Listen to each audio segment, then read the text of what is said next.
in a north wing bedroom, the chromium-haired heiresses of two separate liquor fortunes, tag-teaming a dazed young polo star from Barcelona.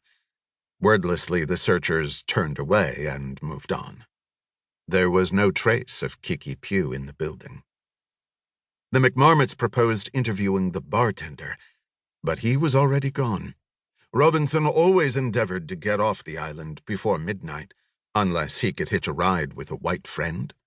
Driving alone, Robinson had been pulled over so many times that he now paper-clipped his employment documents to the sun visor of his Taurus, for easy retrieval when quizzed by the Palm Beach cops.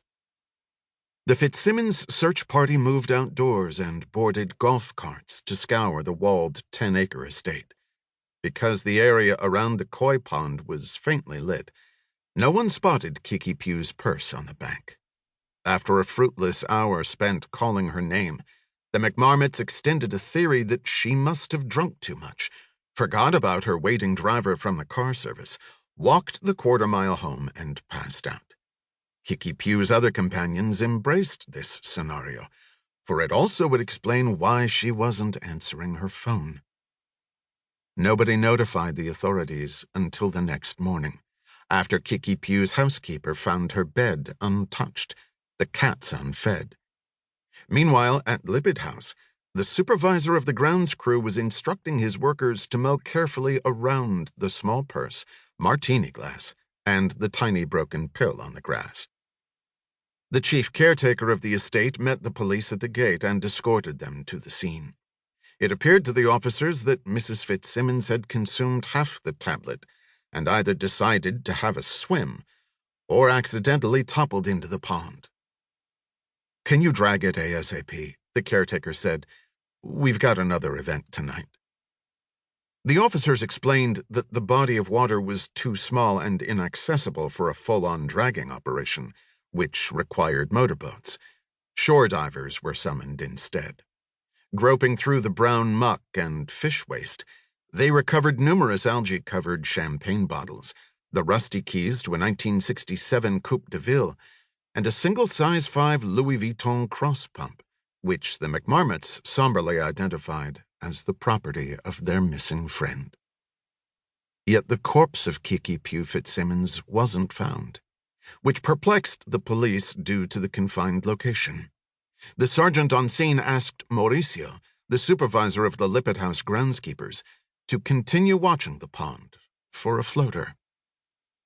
"Okay, then what?" Mauricio said with a frown.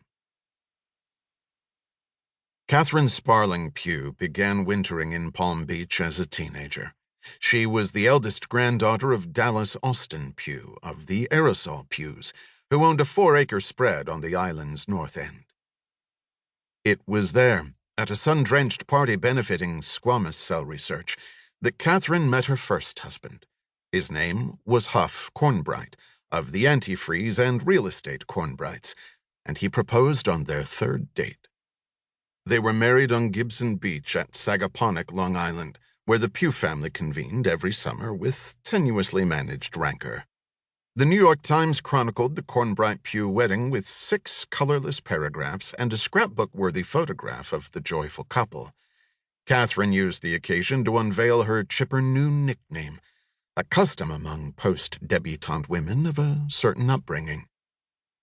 Huff and Kiki Pew Cornbright settled in Westchester County, producing 2 trendily promiscuous offspring who made decent grades and therefore needed only 6-figure donations from their parents to secure admission to their desired Ivies. The family was jolted when, at age 53, Huff Cornbright perished on an autumn steelhead trip to British Columbia. Swept downstream while wading the Dean River, he foolishly clung to his $1,200 fly rod rather than reach for a low-hanging branch and haul himself to safety.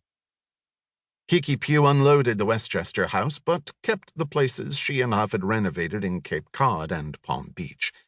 His ample life insurance policy paid off both mortgages, which had outlived their usefulness as tax deductions.